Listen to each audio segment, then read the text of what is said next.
అడవద్దు.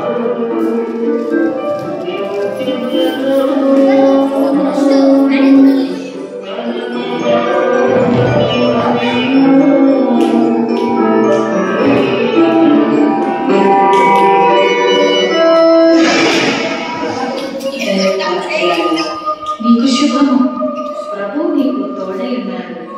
మరియా భయపడకు, నీవు దేవుని వలన కృప పొందితివి.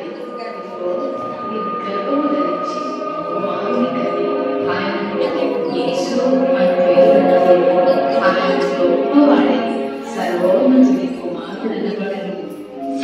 నేను పురుషుని ఎరుగని తండ్రి, ఇది ఎలాగూ జరుగును? పరిశుద్ధాత్మ నీ మీదికి వచ్చును, సర్వోన్నతుని శక్తి నిన్ను కమ్ముకొను గనుక పుట్టబో శిశువు పరిశుద్ధుడై దేవుని కుమారుడనబడును.